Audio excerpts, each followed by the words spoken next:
Words of significance. Greetings, ladies and gentlemen. This is Sir Twiggy, and welcome to the first Twiggy Quickie tutorial for Project Zomboid. The reason that it's named as such is because we're going to try and present you with as much information as possible in a short amount of time. We're going to start in the beginner mode. This is intended for people who are just getting used to the game. You sort of want to get into the game and the mechanics without getting scratched or bitten, being able to survive a couple of days or longer to be able to figure out all those game mechanics. So we're starting in Maldra because of the lowered population, despite the lower loot density. If you start in West Point, you have more loot density, but also more zombie density. So we're going to start here just to make it a bit easier. And this is where we're going to spend the entirety of today's tutorial. It's going to be in character creation. So we're going to start off with our little dude here. We're going to name him Twiggy Torres. Sounds good to me.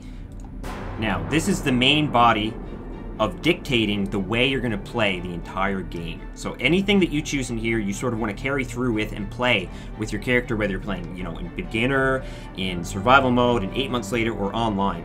Even more so important in online, this character creation will be, because you want to sort of balance your skills and traits against your friends' skills and traits so that there's the most coverage that you can possibly get. So the first thing you want to look at is your occupation. This is going to give you your overall amount of points that you get to spend or have to make up for, and also in some cases in here there are specific traits that can only be gotten through specific professions. For example, security guard, you're require less sleep. In your veteran, you get desensitized, so you don't reach states of panic, which is fantastic for combat, whereas, you know, a security guard would be an excellent looter. Or if you look at something like a lumberjack, you get a very specific axe skill, which makes you a faster axe swing and better at chopping trees, which is also sort of leading into combat. So just to give ourselves a maximum amount of points for traits today, I'm just going to focus on unemployed. If you find that any of these in here specifically apply to the way you play the game, make sure you select them and learn to balance your traits to that specific point output. So we're getting 8 extra points right here now. So we're going to try and give ourselves a character with the most amount of spread in terms of skills, so that in later episodes I'll be able to teach you about other skills more easily. So for example here, we're going to want something that's going to give us, let's see, construction to begin with. So for that, we can take Handy. And all these skills, if you hover over them, they're going to give you a very brief description. So Handy is going to get us into the carpentry tree. We'll take Gardener, because farming is another important skill to learn later on.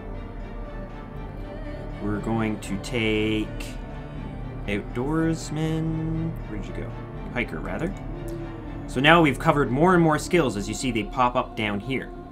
So we've got our maintenance skills, we've got carpentry, farming, fitness and strength are a bit different. We'll talk about those in a second. Foraging and trapping. That seems like good enough for a first character, and that's given ourselves 10 points to make up for in terms of negatives. So something that can be easily balanced is high thirst, so that's 6 points right off the bat just because we have to ingest more water. And we will take, for a 4-point negative,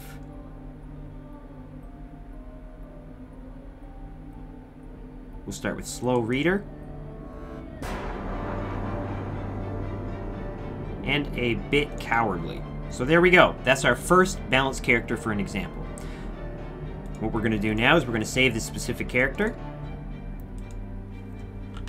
We're going to name this our learning character so that we can go through and learn all these specific traits. So now we've got a character set up. So this is our first character balance. So this is a character for jumping into the game really quickly, learning about a bunch of different stuff. So we've got each specific skill here gets +1 point in it, giving us 75% more learn rate. So that's what I mean when I say any skill that you start the game without is going to be extremely hard to make up for. I suggest, in the interest of your own characters, if you have very specific things that you want to build towards, you come in and just sort of read through this and figure out the things in here that you find easy to balance against.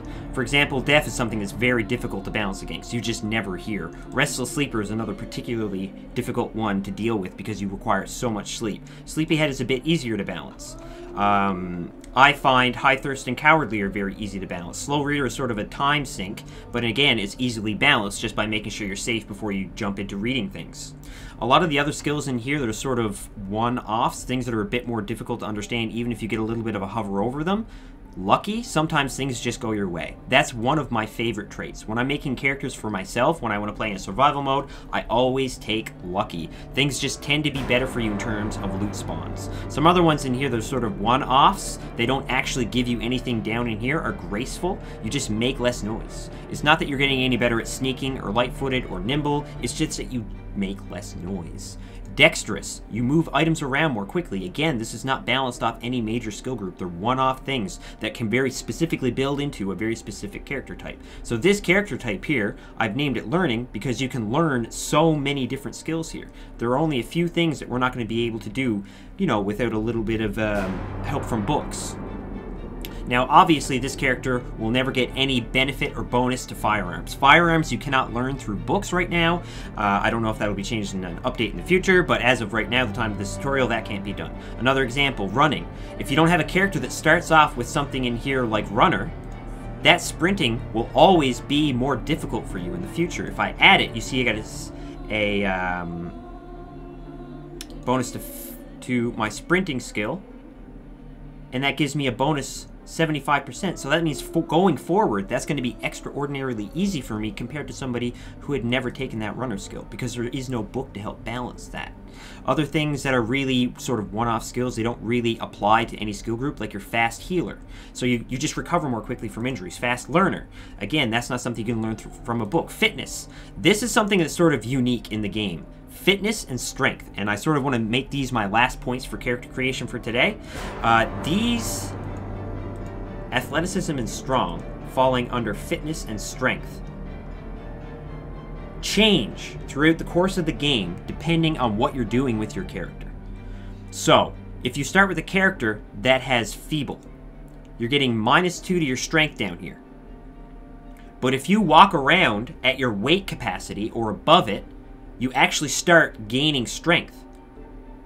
If you walk around with a character who is strong or stout, and you never are at your weight capacity, your strength will drop. The same thing applies to athleticism in the game, which falls under fitness. So if you start as someone who is, where is the 2 here?